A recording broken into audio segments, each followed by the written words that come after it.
Hi everyone, my name is Jingyi, and this work was done while I was with the Demo Academy Alibaba group.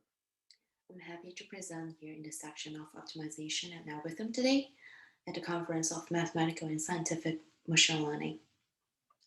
This talk will focus on applying Stein's identity for Hessian estimation, in particular for black box optimization problems. First of all, let us introduce the main problem setup or review if you've been to my earlier talk today. We are interested in minimizing the loss function, denoted as capital L, with respect to the controllable variable theta, which lives in a d-dimensional Euclidean space. During this optimization process, we only get to observe the noisy loss function information, denoted as the little l corrupted by the randomness in omega. Moreover, even collecting one noisy evaluation would be expensive in most real-world applications. Under these two characteristics, our main goal is to solve the minimization problem in equation 1 using as few zeroth-order queries as possible. Equation 2 here resembles the stochastic gradient descent method, except that the g-hat here approximates the gradient using only noisy zeroth-order information. Equation 3 here is the stochastic variant of the Newton's method, except that both h-hat and g-hat are obtained through the zeroth order information. In both these generic assay algorithms, AK denotes the decreasing step size. We will skip the details for the approximation form for now.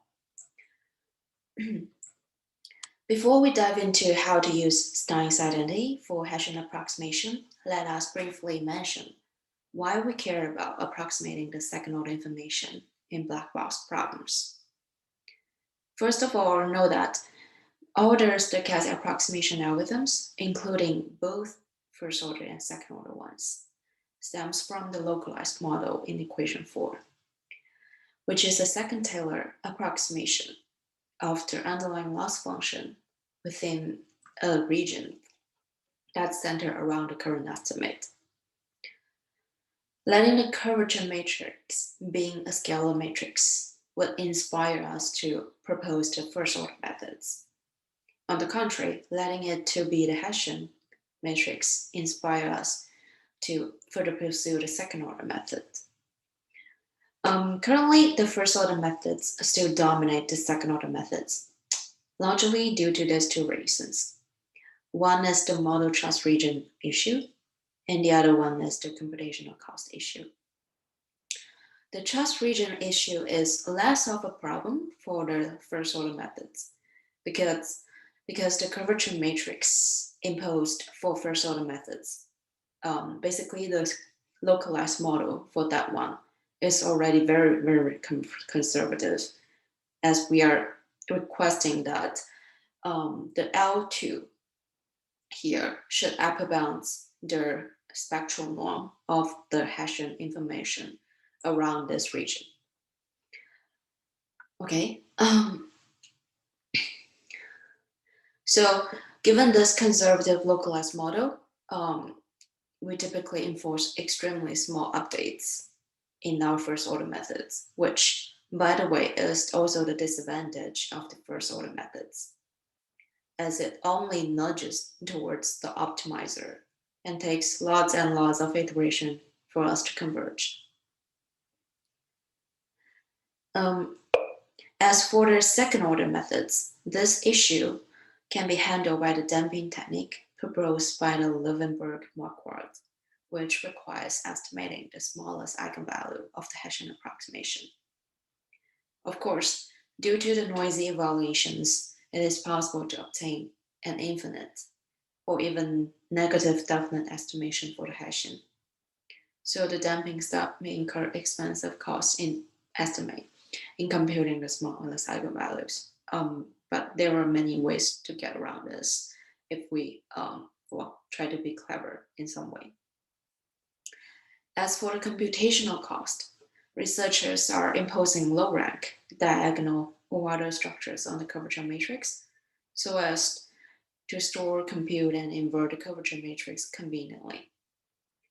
All right, after going through this localized model and the main issues of these two methods, we now know that when will second order methods offer us more benefits compared to the first order methods.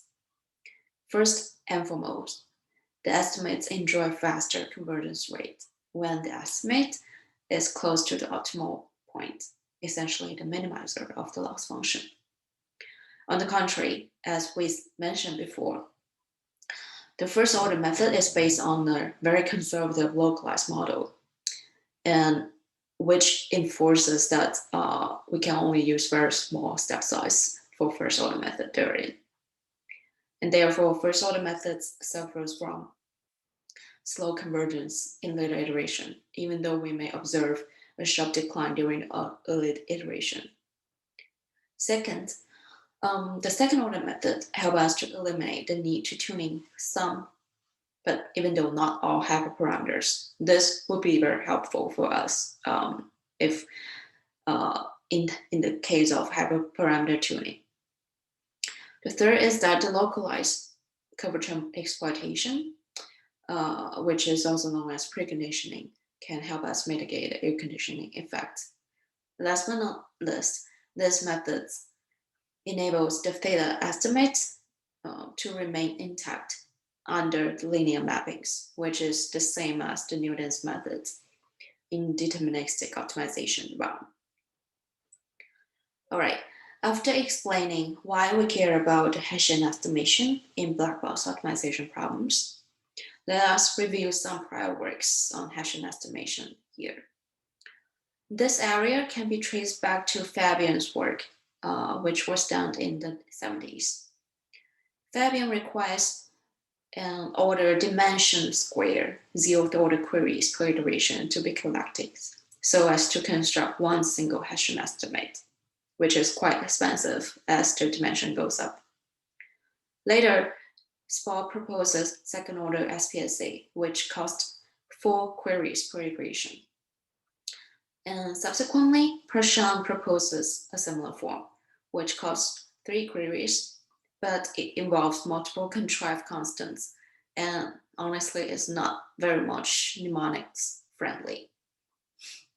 Besides, we also mentioned that there are many other recent works in the machine learning community that use other oracles besides the zeroth order oracle. I listed several references here in case you are interested. But they are outside of the scope, outside the scope of our comparison. Nonetheless, within the realm of black box optimization, the number of zeroth order queries remains to be the core budget indicator.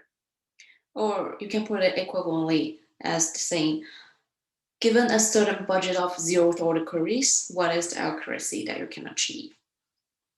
Okay. So after motivating why we care about the second order methods and briefly review the relevant previous work, we finally get to present our Hessian estimator motivated by the Stein identity, whose explicit form are summarized here in equation 5 and 6. Particularly, 5 requires the density function P for the random vector X to be differentiable. And the test function Q here is differentiable. Besides, the right-hand side of equation 5 should exist. And similar conditions are required for equation 6. Setting those differentiability conditions aside, we can see that equation 5 actually relates the zeroth order information of the test function Q on the left-hand side with the gradient of Q on the right-hand side. Similarly, equation 6 relates the zeroth order information of the test function Q with its second order information on the right-hand side. Of course, this is not the only form of the Steins identity, as there are many other variants pertaining to discrete distributed random vector X. Hopefully there are plenty out there for us to play around. Anyhow, The Steins identity offers a convenient way for us to develop Hessian estimators, which some of the specific forms I've listed here in the equation 7.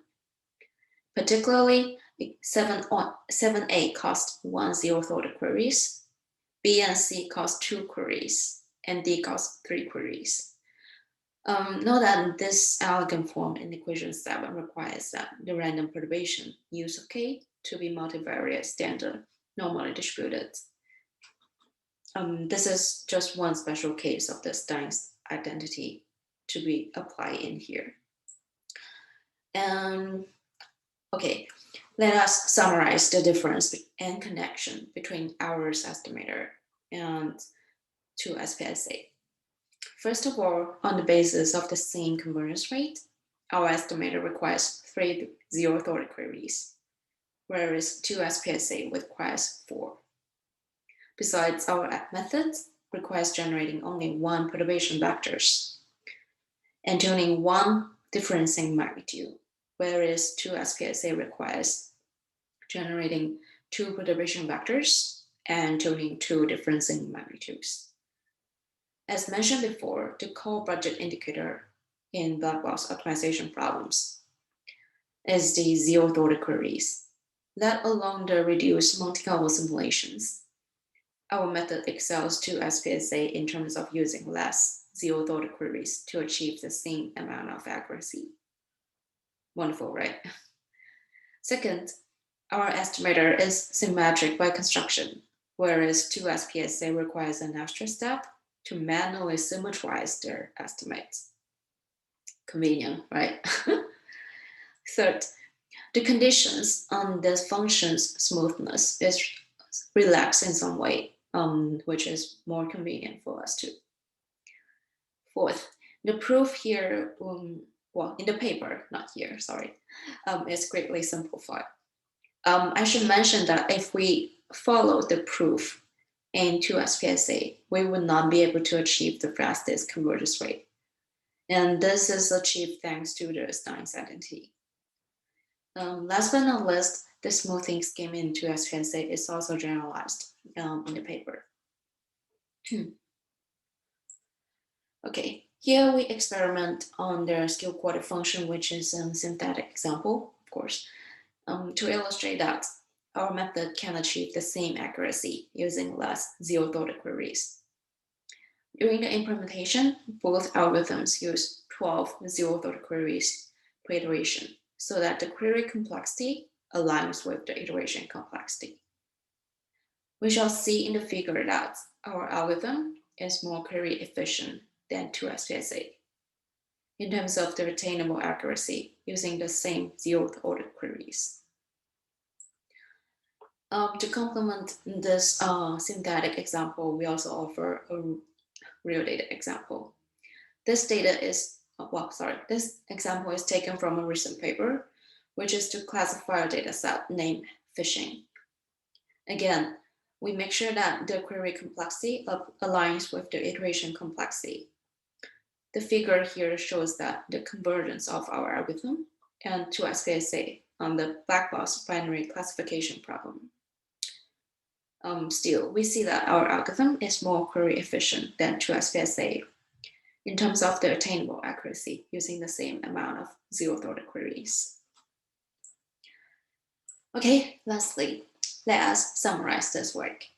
Essentially, Steins identity helps us to prove that the new estimator is more query efficient than 2-SPSA.